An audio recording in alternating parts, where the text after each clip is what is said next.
5 ou 6 mois après mon burn-out et l'accident.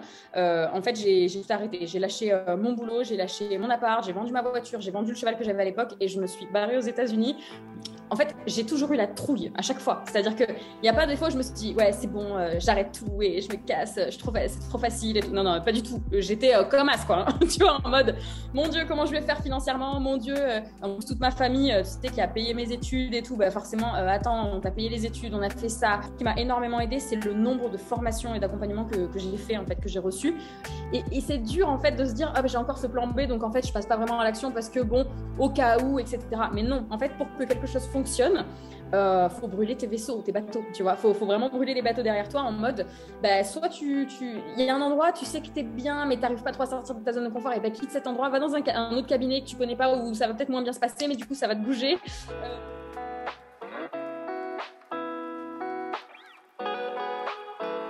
Alors bonjour et bienvenue à tous dans cette nouvelle séance de ce sommet en ligne. Je suis très contente d'accueillir aujourd'hui Léa que je vais te présenter de suite. Léa, en fait, c'est un petit peu particulier avec toi, mais j'étais quand même hyper contente que tu participes à ce sommet d'infirmière parce que tu es une soignante. Tu n'es pas infirmière, mais pour moi, voilà, clairement, on vit des choses qui sont à peu près similaires en tant que soignante. Et du coup, c'est pour ça que ça m'a tenu à cœur que tu participes également à ce sommet en tant qu'ancienne kiné. Donc, Léa, tu es une kiné qui t'est reconvertie. Et maintenant, tu es partout. Tu es à fond. Donc, c'est super inspirant. Et ça, j'ai vraiment envie que tu nous en parles et que tu nous transmettes cette énergie que tu as parce que je pense que tu en as tellement que tu en as à donner et que ça va faire du bien du coup de t'entendre. Donc, tu es kiné, Léa, et maintenant, tu es multi-entrepreneur parce que tu as notamment un e-commerce en ligne. Tu es également investisseuse, je ne sais pas si on dit comme ça ou pas, mais dans l'immobilier. Et tu es également la fondatrice de Travel Co Girl, qui est un accompagnement pour aider les personnes à changer de vie. Donc là, il y a plein qui nous écoutent aujourd'hui qui, voilà, ça va vraiment inspirer comme façon de faire. Donc voilà, merci beaucoup d'être là avec nous, Léa. On a vraiment beaucoup de chance et j'espère que vous allez vous accrocher parce que voilà, Léa, elle donne de la motivation. Donc voilà, chopez-la en cours. Léa, aujourd'hui, il y a plusieurs choses que j'ai envie que voilà, tu puisses nous transmettre.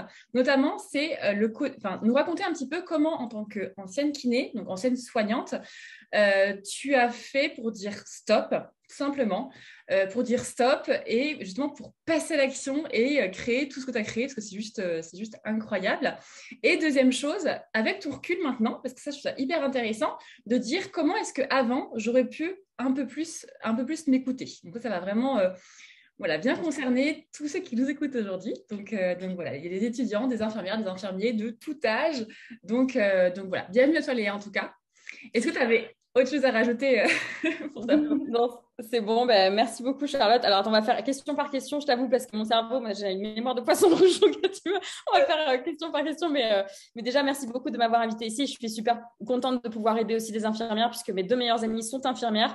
Bon, il y en a une qui a tout arrêté et qui maintenant a ouvert un restaurant de sushi, donc c'est autre chose. Mais voilà, j'ai baigné aussi dedans, même si je suis kiné, je sais ce que c'est que d'être infirmière, je comprends vraiment tout ça. Alors, ta première question, c'était comment est-ce que j'ai fait pour arrêter?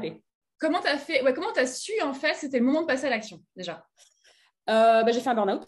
Donc, du coup, en fait, si tu veux, ça faisait pas très longtemps que j'étais déjà kiné. Alors, moi, j'étais kiné libérale, j'étais pas à l'hôpital. Alors, je sais qu'il y a des infirmières là, qui nous suivent, qui sont soit à l'hôpital, soit en libéral et tout ça. Moi, j'étais vraiment direct en libéral. Et en fait, ça faisait 3 ans à peu près que je travaillais et je ne sais pas si c'est que je ne suis pas tombée sur les bons cabinets de kiné, je ne sais pas ce qui s'est passé exactement, mais en fait, j'ai pété un câble très très rapidement, c'est-à-dire que je n'en pouvais plus. En fait, il s'avère que je monte beaucoup à cheval, d'où mon nom Travel Cowgirl d'ailleurs sur les réseaux, mais je monte beaucoup à cheval et en fait, mon rêve en devenant kiné, c'était de pouvoir acheter mon propre cheval, monter tout le temps et en gros avoir des sous pour pouvoir faire ce que je voulais avec mes chevaux, parce que ça coûte très cher. Et en fait, je me suis rapidement aperçue que donc j'ai acheté mon cheval de rêve, hein, tout ça, mon délire, mais je me suis rapidement aperçue que j'avais jamais le temps de m'en occuper. Et en fait, quand j'avais enfin le temps d'aller monter mon cheval, j'avais pas d'énergie, j'étais KO parce que le métier de kiné, on masse énormément. Enfin, moi, je faisais partie des kinés en tout cas qui massent et qui s'occupent vraiment des gens. Hein. Je sais qu'ici, il y a des infirmières qui vont dire, ouais, les kinés, ils font faire 3 pas dans un couloir et c'est réglé. Je ne faisais pas partie de cette sorte de kiné-là. Moi, je me donnais à 200% et je bossais 10 à 12 heures par jour. Vraiment, je me donnais à 200% dans mon boulot. Et donc, j'étais vraiment crevée, en fait, quand j'allais voir mon cheval. Et donc, il est arrivé ce qui devait arriver, c'est qu'un jour, mon cheval, il m'a dit ciao. Et j'ai fini dans un mur, trauma crânien, hôpital, etc. Et c'est la meilleure chose qui pouvait m'arriver, même si sur le moment, tu le vis super bien. Parce qu'en fait, j'ai passé 2 semaines allongée dans un lit avec donc, un trauma crânien. Donc, en fait, je ne pouvais pas lire parce que j'avais la vue brouillée. Je ne pouvais pas écouter parce que j'avais mal à la tête. Je ne pouvais rien faire. En fait, j'étais juste seule, moi, avec moi-même, dans mon lit, comme ça, à attendre que ça passe avec une double sciatique paralysante. Donc, tu ne peux pas te lever. Enfin, vraiment relou, quoi. Vraiment le truc relou. Et c'est là que je me suis dit, mais en fait... j'en peux plus, j'en peux plus de mon métier. En fait, ça fait que 3 ans que je suis kiné. Pourtant, je voulais faire ça depuis l'âge de 14 ans. Enfin, c'est vraiment le métier de cœur que je voulais faire. Mais je me suis dit, mais en fait, mais c'est pas pour moi parce qu'en fait, je passe mon temps à courir après du temps. Alors, de l'argent, certes, j'en avais grâce à ce métier-là, où tu es quand même relativement bien payé. Par contre, je bossais tellement que j'avais pas de vie. Le week-end, je passais mon temps à dormir. Enfin, je me suis dit, mais cette vie-là, j'en peux pas. J'en peux plus, j'en peux plus. Et en fait, les semaines qui ont suivi, quand j'ai recommencé à marcher et j'ai recommencé heureusement à travailler assez rapidement, j'ai pété un câble. En fait, j'ai vraiment fait un burn-out total. Je me suis dit, je peux plus, je peux plus. Et c'est en fait la douleur qui m'a mis, ou mon cheval, je ne sais pas, mais qui m'ont mis au pied du mur en mode maintenant, ça suffit, tu prends soin de toi. Et c'est comme ça en fait, 5 mois après, c'était 5 ou 6 mois après mon burn-out et l'accident, en fait, j'ai tout arrêté. J'ai lâché mon boulot, j'ai lâché mon appart, j'ai vendu ma voiture, j'ai vendu le cheval que j'avais à l'époque et je me suis barrée aux États-Unis en me disant, je vais pouvoir monter à cheval toute la journée et faire que ça et au moins être payée pour ça, etc. Voilà. Donc, c'est vraiment le truc qui m'a fait bifurquer, quoi. Voilà. Okay. En fait, c'est hyper intéressant parce que j'ai l'impression qu'il y a 2 sortes de passages à l'action. Soit c'est gros coup de pied aux fesses, donc de plein de façons différentes. Donc, un burn-out, un gros déclic au boulot qui fait que attends, là, ce décès est trop dur, etc. Ou alors, les personnes pour qui c'est un peu plus subtil. Et là, alors c'est des petites gênes, genre, bon, ça me dérange, mais pas assez pour que, etc. Et j'ai l'impression que c'est presque plus facile, comme tu disais, parce que beaucoup parlent de chance quand tu vis un burn-out, bon, évidemment après coup, parce qu'ils disent au moins, tu passes à l'action, parce qu'en fait, celles qui sont dans une petite routine, etc., du coup, c'est presque plus difficile d'en sortir, parce qu'en fait, tu te dis, ouais, dans la balance, bon, finalement, j'ai encore ça, etc. Donc ouais, finalement, c'est intéressant qu'avec du recul, finalement, tu te dises, ouais, en fait, c'était une chance, ce burn-out. Donc, écoute, merci d'abord pour ce partage. Est-ce que si tu n'avais pas eu justement ce gros coup de pied-fesses, est-ce que tu penses que tu serais quand même passé à l'action dans les années à venir ou ça aurait été plus difficile pour toi? Je pense que j'aurais fini par le faire, mais j'aurais mis beaucoup plus de temps. C'est-à-dire qu'en fait, je me suis aperçue, et ça a continué plus tard après, on aura peut-être l'occasion d'en parler, mais après, plusieurs années après, j'ai eu une fracture du genou qui m'a fait monter mon business de coaching. Enfin bon, voilà ce genre de truc. Mais je me suis aperçue que moi, si on ne me mettait pas au pied du mur, vraiment, je pense que je me serais un peu, enfin, je serais restée dans le confort parce que c'est hyper dur quand tu as quand même du confort. Même s'il y a des petits trucs qui te gênent comme ça, c'est hyper dur de sortir de là parce qu'en fait, c'est quand même une zone où tu te dis, bon, j'ai quand même un salaire tous les mois, je connais quand même mes collègues, je connais l'endroit où je travaille. Enfin, c'est facile en fait. Et du coup, c'est vachement compliqué si tu n'as pas justement un électrochoc qui peut être un décès dans ta famille où tu te dis, ouais, mais en fait, il faut que je vive à fond parce que la vie est courte ou justement un accident ou un truc un peu violent, un burn-out, etc. Si tu n'as pas ce genre de choses, c'est vrai que tu peux mettre beaucoup plus de temps à passer à l'action. J'ai vu des amis autour de moi et puis parmi mes élèves aussi, des gens qui avaient quand même une vie relativement confortable, même si ils n'étaient pas contents parce qu'ils voulaient quand même plus d'argent, plus de liberté, plus quoi, d'autres choses. Mais ils passaient pas complètement à l'action parce que ils étaient quand même relativement bien payés dans leur taf, ça les dérangeait pas d'aller bosser. Donc voilà, ils n'étaient pas c'était pas blanc ou noir, quoi, c'était un peu gris, tu vois, c'est un peu au milieu.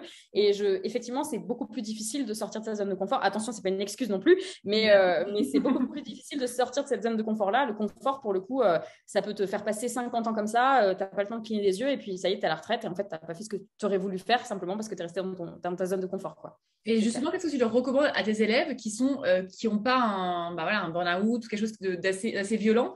Qu'est-ce que tu leur recommandes justement pour passer à l'action? C'est quoi les petits conseils, les petites clés? Alors, il y en a pas mal. Alors, j'ai tendance à être assez cash, donc je vais le dire de manière cash, d'accord, de la manière dont moi je l'ai fait pour moi, dans les moments où c'était dur, parce qu'en fait, quand je suis rentrée des États-Unis, après j'ai repris le métier de kiné, donc je passais à peu près 2 ans aux États-Unis à dresser des chevaux dans les ranchs. C'était cool, puis après j'en ai eu marre, parce que bon, bosser pour un patron, ça va 5 minutes, surtout quand c'est un cow-boy macho, bon, au bout d'un moment, ça va, quoi. Donc je suis rentrée en France. Et en fait, pour réussir à me motiver, parce que j'avais repris le métier de kiné en France, parce que je ne voulais pas travailler dans les chevaux en France, il fallait quand même que je bosse et qu'en même temps, je monte mes business à côté. Et il y a des jours, tu te dis, oh, franchement, c'est bon, je suis pas si mal quand même, ou je commencerai le mois prochain, ou tu as la flemme. Et en fait, pour me motiver, pour me dire, non, non, reviens pas dans cette zone de confort que tu avais au début, je me mettais face à mon miroir, et je le fais encore régulièrement pour d'autres trucs, mais je me mettais face à mon miroir et je me disais, est-ce que, je me regardais vraiment dans les yeux, je me disais, ok Léa, est-ce que tu veux vraiment vivre cette vie médiocre? Alors médiocre dans le sens qui ne te correspond pas aujourd'hui. Le métier de kiné, c'est génial, hein, c'est juste que moi, ça me correspondait plus, c'est tout.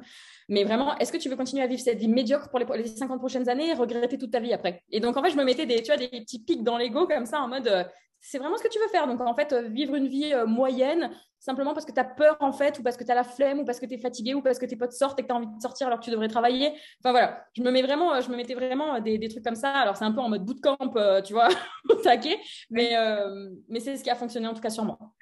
Ouais, donc c'est quand même intéressant parce que tu as quand même eu même si on a l'impression que toi, tu as eu de la chance, que tu as eu un coup de pied aux fesses, tu es quand même revenu après dans ton métier et tu as quand même vécu ce qu'on est beaucoup à vivre, le côté de en fait, peut-être que c'est pas trop mal parce qu'on a un métier où il y aura toujours des besoins, etc. Donc, tu as quand même vécu ça et tu as eu besoin de t'auto-motiver finalement avec tes techniques au quotidien. Parce qu'en fait, si tu veux, avant de partir, les 3 premières années que j'ai fait en tant que kiné, vu que j'étais pas encore tout à fait à l'aise avec le métier, il n'y avait pas encore trop d'automatisme, il fallait que je réfléchisse à chaque patient. Enfin, tu vois. Après, c'est de plus en plus automatique, c'est de plus en plus facile. C'est comme le vélo. Enfin, tu vois, c'est voilà. Je pense que c'est. En plus, je suis pas tombée, je pense, sur les bons cabinets de kiné entre guillemets. J'étais avec des collègues pas sympas. Enfin, vraiment, c'était dur, quoi. Et quand je suis rentrée en France, du coup, j'ai vraiment sélectionné les endroits où j'allais travailler parce que déjà que j'avais pas du tout envie de retravailler comme kiné, mais qu'il fallait bien que je mange. Je me suis dit bon, ben, je vais vraiment sélectionner les endroits où j'ai envie d'être. Et donc, je me suis retrouvée au final dans un cabinet où les gens étaient tous jeunes, super sympas, une super ambiance, les patients sympas, enfin familial et tout. Et donc, en fait, je pense que j'ai mis une année de plus que ce que j'aurais pu avant de quitter complètement mon travail. Parce que là, ça fait donc 3 ans et demi à peu près que je suis rentrée des US. Et j'ai rebossé pendant 2 ans et demi, 3 ans. Enfin, la première année à plein temps, puis ensuite à mi-temps, parce que j'avais monté mes business. Et donc, en fait, j'ai vraiment gardé cette zone de sécurité, entre guillemets, à côté pour continuer à investir dans l'immobilier. Et puis là, j'ai arrêté définitivement là, cet été, en fait, en 2021. Où là vraiment j'ai dit bon allez maintenant ça suffit, c'est bon, arrête de te garder ce petit truc, cette petite porte de sortie au cas où, et puis fonce quoi, voilà. Je sais plus quelle est la question. Excuse-moi. Non mais c'est hyper intéressant finalement, tu l'as quand même vécu, tu as quand même dû te mettre un coup aux fesses et parfois tu vois j'ai des personnes qui me disent merci à cette collègue d'avoir été aussi méchant, de m'avoir harcelé, de s'être aussi mal comporté, donc avec beaucoup de mois, voire d'années après, évidemment. Et parce que grâce à lui ou grâce à elle ou grâce à cette hiérarchie ou grâce à voilà, tout ça, bah, du coup, j'ai pu passer à l'action. T'en parles aussi, donc c'est hyper intéressant. Mais malgré tout, tu as quand même dû faire ce pas-là, donc tu as quand même vachement de mérite, en fait. Et l'autre chose, c'est que j'ai beaucoup d'infirmières et de soignants qui font plusieurs burn-out, tu vois, genre 2. Ah ouais.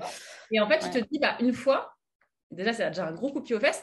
Tu reviens dedans et en fait, c'est ce que tu décris, en fait, tu changes d'environnement, ça va mieux, ça repart, tu as ton salaire, etc. Et du coup, tu peux te refaire prendre, entre guillemets, au jeu et en fait, tu retombes, quoi.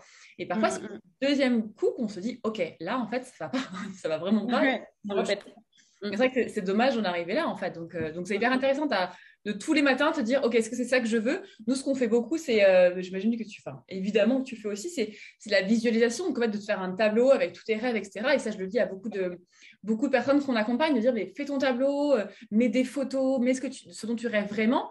Et même si tout le monde n'a pas du tout les mêmes aspirations, évidemment, ça peut être vraiment avoir un petit changement, pas forcément changer complètement de vie, évidemment. Mais du coup, c'est vrai que se motiver comme ça au quotidien, c'est primordial, parce que sinon, tu reviens à ton quotidien, donc c'est pas du tout... Complètement. Et c'est vraiment le danger, donc il faut vraiment faire gaffe.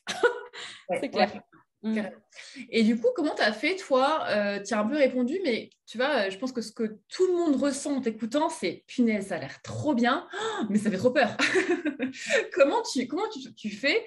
Est-ce que tu aurais, je sais pas, 1 ou 2 tips pour passer au-delà de tes peurs? J'imagine que tu en as des peurs, je sais pas si tu veux nous les partager ou pas, mais comment tu fais pour, du coup, passer au-dessus? Moi, je fais cette histoire du miroir là. En fait, quand j'ai peur de quelque chose,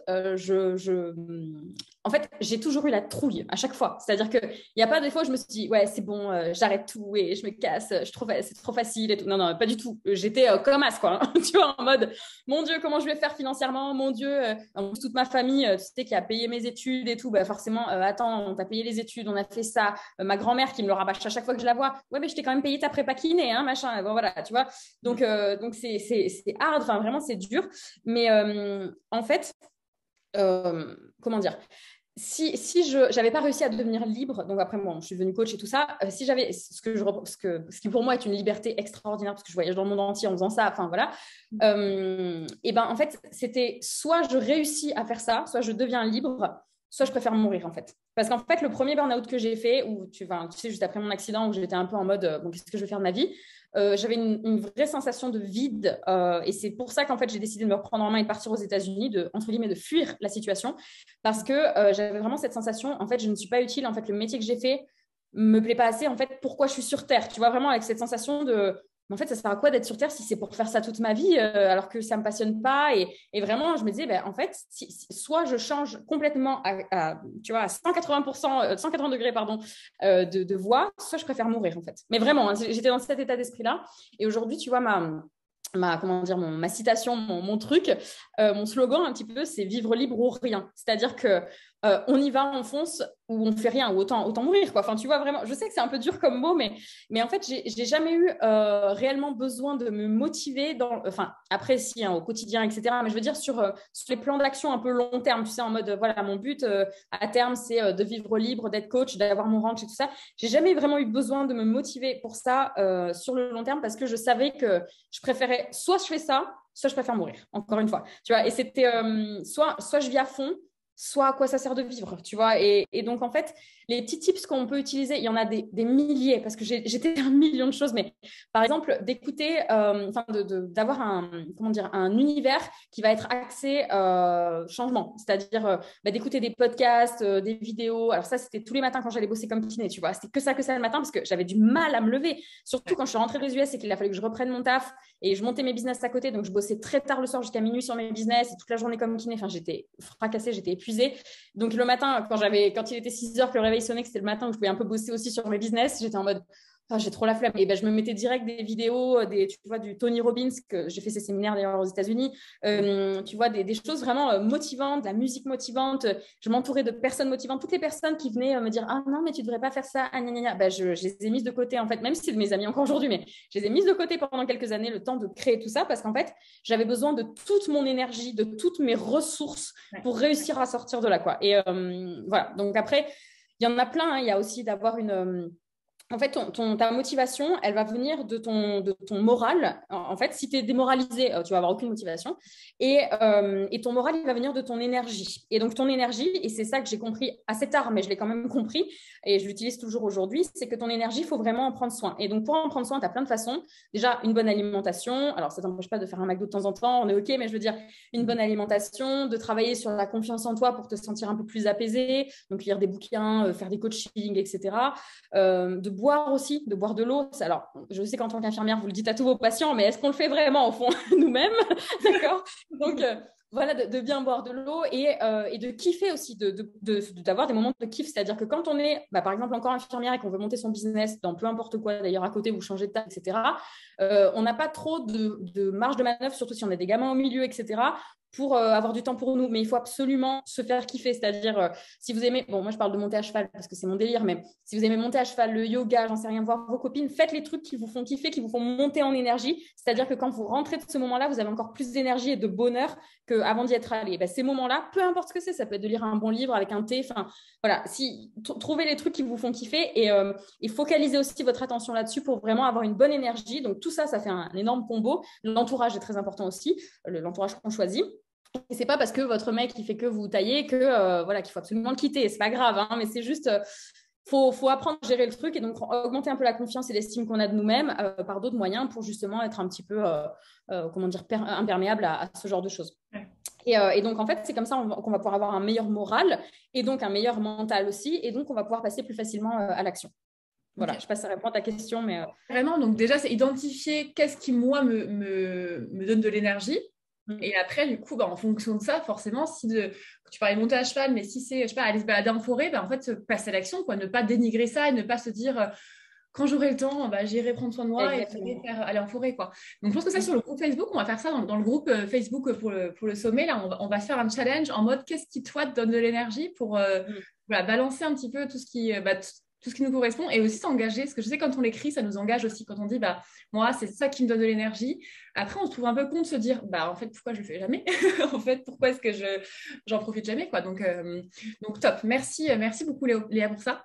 Est-ce que par rapport à ça, peut-être plus pour les soignants et les étudiants qui nous écoutent, est-ce que tu aurais un ou deux petits conseils à partager pour en tant que soignant, donc peut-être en revenant un peu en arrière, petit flashback, pour se sentir plus épanoui justement en tant que soignant. Qu'est-ce que tu aurais fait, toi, avec du recul, qui aurait justement peut-être changé un petit peu la donne pour pas en arriver justement à ce burn-out? Donc ça peut être par exemple savoir dire non et je ne l'ai pas dit, ou choisir les bons collègues, ou bon, je te laisse évidemment. Qu'est-ce que tu ferais? Il y en a plein.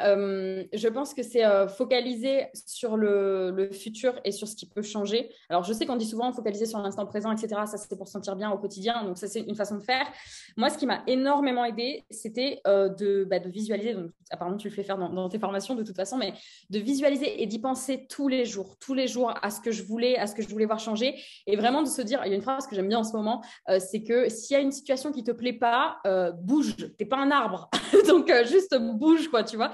Vraiment, même si c'est changer de cabinet d'infirmier, changer peut-être je sais pas, de service, ou passer à mi-temps, et pas forcément tout de suite arrêter son métier pour faire autre chose, mais plutôt passer à mi-temps tranquille, comme ça, garder une petite base et puis avoir un peu plus de temps pour soi.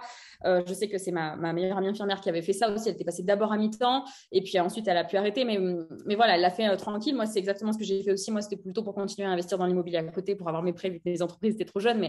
Mais voilà, il y a autre chose aussi qu'on peut faire, c'est de prendre une feuille et un stylo et c'est vraiment d'écrire sa journée idéale, tu vois, de vraiment écrire sa journée idéale et d'essayer chaque jour de se rapprocher de cette journée idéale. Donc, une journée idéale, c'est tu te lèves où, tu es avec qui, tu fais quoi toute la matinée, le midi, tu manges où, l'après-midi, tu fais quoi, etc.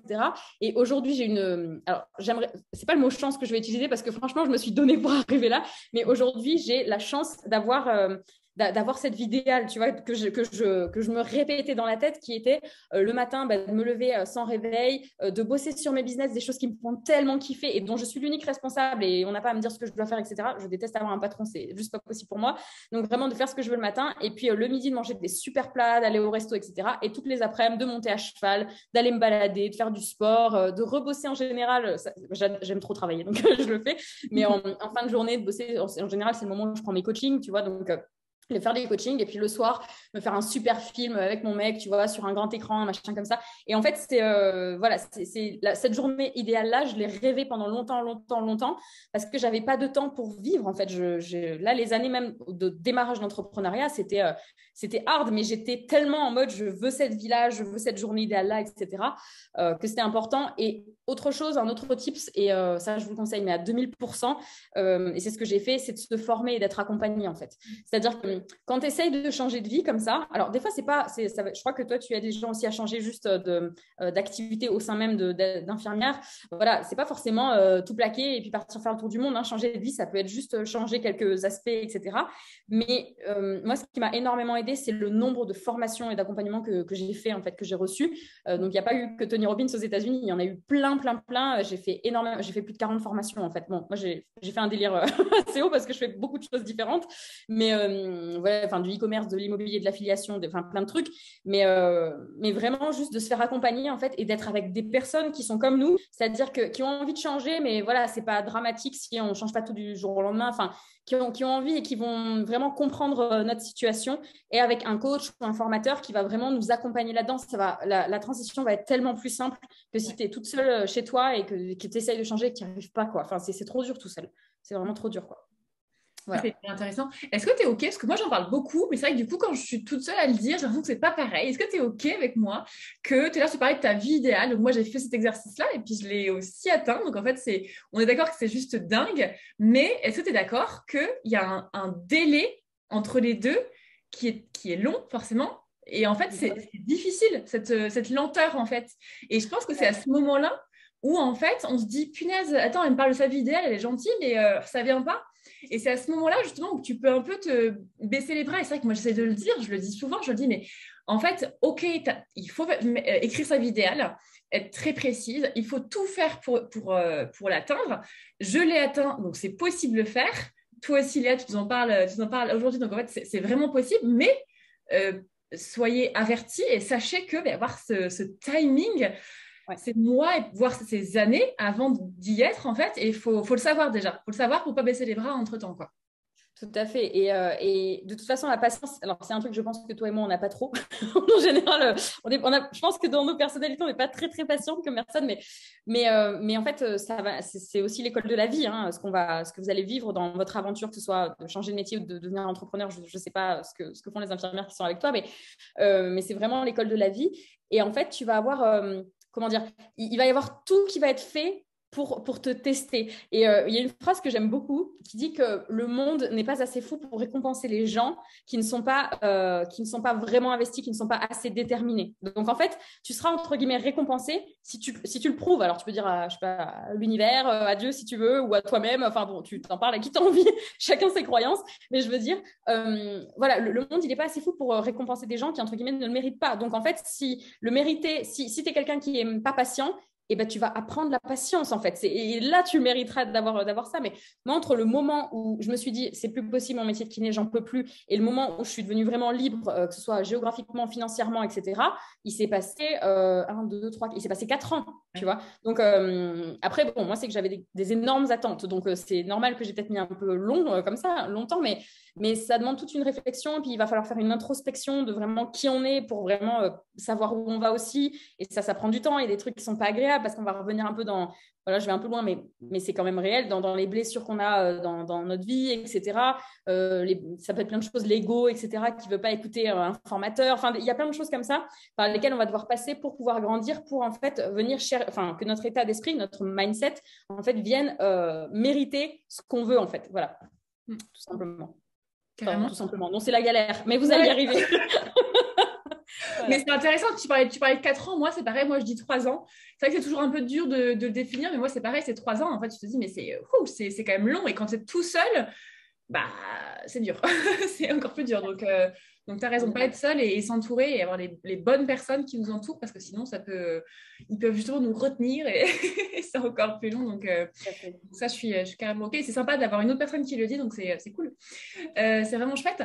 Est-ce que du coup, pour peut-être une petite dernière question pour la fin, pour tous ceux qui nous écoutent, est-ce que tu aurais encore une fois un petit conseil pour les personnes qui ont des rêves parfois très, voilà, plus, voilà, on a des rêves de malade, parfois des rêves très simples, parfois c'est peut-être justement d'avoir un peu moins, mais d'avoir plus de sérénité, ou voilà, quelque chose de très simple, mais qui ont un rêve comme ça, et qui n'arrivent pas justement à passer à l'action, qui n'arrivent pas en fait à se mettre ce petit coup de pied aux fesses. C'est quoi ou peut-être les conseils que tu aurais à leur donner? Parce que là, ils t'écoutent, ils se disent non mais ouais, trop bien, vas-y, etc. Mais après, ça va redescendre quand ils vont couper. C'est quoi le conseil justement que tu aimerais donner? Alors, j'ai jamais eu de rêve très simple, je pense, mais moi, j'étais direct dans mes gros délires, donc de ranch, machin et tout ça, donc voilà. Mais il y a un concept que j'aime beaucoup et que j'ai souvent appliqué et que je pense qu'il peut aider aussi, c'est le fait de brûler ses bateaux. Alors, je pense que toi, tu dois savoir à peu près ce que c'est. Non? Ok, cool. Ah, tant mieux. Comme ça, je vais t'apprendre un truc en même temps. Hey. En fait, il y a, alors je ne sais plus si c'est Napoléon ou je ne sais quel général, bref, qui en fait, à chaque fois qu'il allait, qu'il arrive, ouais, tu dois voir, à mon avis, tu connais, qu'il arrivait sur un endroit, en fait, qu'il voulait conquérir. Vous allez voir où je veux en venir. Hein. À chaque fois, en fait, quand il arrivait avec ses bateaux, il disait aux soldats de brûler les bateaux. Comme ça, les soldats, en fait, sur place, savaient qu'ils n'avaient pas le choix. Il fallait se battre jusqu'à la mort parce que sinon, c'était la mort assurée, en fait. Alors, je fais encore beaucoup de morts, mais c'est parce que moi, je suis en mode warrior quand je bosse dans mes trucs. Mais ça me booste, en fait. Mais du coup, ces soldats-là, en fait, en brûlant les bateaux, ils donnaient tout. Alors que s'ils savaient qu'ils avaient un plan B sur lequel ils pouvaient remonter sur les bateaux et se barrer, ils ne donnaient pas tout parce qu'ils se disaient toujours, dans tous les cas, il y a un plan B. Et en fait, le problème, le challenge que rencontrent la plupart des gens qui justement n'osent pas sortir comme ça de leur zone de confort, c'est qu'ils savent qu'ils ont ce plan B qui est toujours là de toute façon. Et c'est dur en fait de se dire, j'ai encore ce plan B, donc en fait, je passe pas vraiment à l'action parce que bon, au cas où, etc. Mais non, en fait, pour que quelque chose fonctionne, faut brûler tes vaisseaux, tes bateaux, tu vois. Faut vraiment brûler les bateaux derrière toi en mode, soit il y a un endroit, tu sais que tu es bien, mais tu n'arrives pas trop à sortir de ta zone de confort, et quitte cet endroit, va dans un autre cabinet que tu connais pas où ça va peut-être moins bien se passer, mais du coup, ça va te bouger. Ou alors, tu es avec alors là, je parle d'amour, mais bon, tu es avec ce mec avec qui ça se passe bien, c'est pas parfait, mais bon, voilà, et quitte-le, enfin, tu vois, genre vraiment, bon, attention, hein, vraiment, faites vos propres choix, ok? Mais c'est simplement qu'en fait, quand tu es dans une petite zone où voilà, tu as encore le choix, tu ne sais pas trop quoi faire, prends une décision en brûlant tes bateaux, vraiment tes vaisseaux, en quittant un endroit, en déménageant, en partant toute seule. Un truc que je conseille, mais à 1000%, c'est de partir faire un voyage seul. C'est ce que je fais faire à tous mes élèves. Là, j'en ai actuellement qui sont au Portugal, qui sont tout seuls au Portugal, qui se barrent. En fait, je leur conseille vraiment de prendre leurs affaires et juste quelques jours, même des fois un week-end, de partir tout seul dans un endroit inconnu. En fait, pour se découvrir soi-même. Et c'est un truc qui a l'air, les gens se disent, waouh, c'est hyper chaud, c'est comme aller au cinéma tout seul. Enfin, quand tu arrives à faire ça, c'est-à-dire quand tu arrives à manger tout seul au resto, à aller tout seul au ciné, à partir tout seul en voyage, il n'y a plus rien qui peut t'arrêter, en fait. C'est Leonardo DiCaprio, je crois, qui dit ça. Et vraiment, c'est ce que je vous conseille de faire comme ça vous permet de garder, entre guillemets, votre vie actuelle, mais d'en sortir quand même le temps d'un week-end. Alors, le top, ce serait une semaine quand même, mais de sortir de là pendant une semaine en mode, OK, je pars dans un nouvel endroit, inconnu, évidemment. Le top, c'est dans une langue étrangère, dans un endroit où voilà, il y a une langue étrangère, etc. Et ça va vraiment, en fait, vous allez voir les choses complètement différemment quand vous allez rentrer. Donc, je vous conseille vraiment de faire ça si vous avez du mal à sortir de votre zone de confort. C'est hyper accessible en plus quand tu dis un week-end, en fait, c'est juste je prends un billet, je vais en Italie et puis. Exactement. Bah oui, en fait, je passe un week-end seul, quoi. Donc c'est accessible en plus. C'est pas faire Et puis, le tour du monde évitez le téléphone pendant ces moments-là, évitez d'être sur votre téléphone, vraiment, lâchez tout et puis allez dans un nouvel endroit, vous allez ressentir des nouvelles peurs, des nouveaux trucs qui vont venir vous chercher. Vous allez vous apercevoir qu'il y a des trucs qu'en fait, que vous arrivez à faire alors que ça vous paraissait hyper compliqué. Et c'est là que le démarrage vraiment de la confiance en soi et de la quête de soi démarre. C'est comme ça que j'ai fait en partant aux US sans parler anglais, en partant dans les ranchs, enfin, tu vois.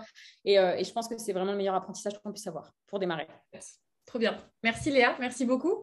Tu as un petit quiz à proposer à tous ceux qui nous écoutent, là, qui ont envie déjà de se mettre un peu dans le bain, mais c'est un quiz vraiment plus pour ceux qui veulent créer un business, une activité du coup à côté de leur métier. Est-ce que tu veux nous le présenter un peu pour savoir si ça peut correspondre à celles et ceux qui nous écoutent? Ouais, en fait, c'est un quiz qu'on a créé avec mon assistant sur vraiment comment trouver un business qui te correspond. Alors, c'est plutôt pour les gens justement qui veulent créer leur propre business, hein, d'accord? Donc, c'est pas forcément dans le domaine infirmière, etc. Et en fait, il y a plusieurs types de réponses. Enfin, on a vraiment bossé hyper dur dessus. Je vous spoile pas le truc, donc allez le faire. Mais vraiment pour savoir quel est le business qui vous correspond le plus, que ce soit plutôt du e-commerce en fonction de votre personnalité ou plutôt du coaching ou après voilà, il y a pas mal de choses, etc. Mais qu'est-ce qui vous correspond aujourd'hui le plus? Et c'est un quiz, en fait, je me suis aperçue que j'ai beaucoup de mes élèves qui l'ont fait, qui en fait avaient déjà, avec les exercices que je donne dans mon académie, etc., et qui tombaient sur les mêmes choses. Donc si ça peut vous donner un petit déclic, allez-y. Bien. Du coup, je le mets juste en dessous pour ceux qui sont motivés par le fait de devenir vraiment indépendant et libre comme Léa. et tous les autres, du coup, je pense qu'il y en a beaucoup qui ont envie de plus te découvrir et plus te connaître, te suivre aussi, parce que vraiment, Léa, elle fait des stories, je crois, tous les jours, j'ai l'impression, vraiment en face cam, où tu nous parles, et en fait, ça vous motive. En fait, ce qu'elle nous dit là, en fait, c'est pareil tous les jours. Donc voilà, il y a Tony Robbins et puis il y a Léa aussi, sinon qui parle français. Donc vraiment, si vous voulez la suivre sur les réseaux, notamment sur Instagram, où tu es vraiment super active, n'hésitez pas. Est-ce que tu veux dire justement où est-ce qu'on peut te suivre exactement? Ouais, sur Instagram, en fait, sur Travel Cowgirl, donc travel comme voyage et cowgirl comme un cowboy, mais en fille. D'accord? Donc voilà, Travel Cowgirl sur Instagram avec plaisir. Top, trop bien. Du coup, je mets le lien aussi juste en dessous. Et puis voilà, comme ça, vous pourrez continuer à suivre Léa et continuer à être motivée comme ça. Trop chouette. Un immense merci, Léa. Vraiment un grand merci. Et puis du coup, je te dis à très bientôt, j'espère. Ben, merci beaucoup à toi, Charlotte. Et puis, lâchez rien. Foncez, foncez, foncez parce que ça vaut vraiment le coup à la fin. Chouette. Ciao, Charlotte. Merci. Ciao. Bye. Salut.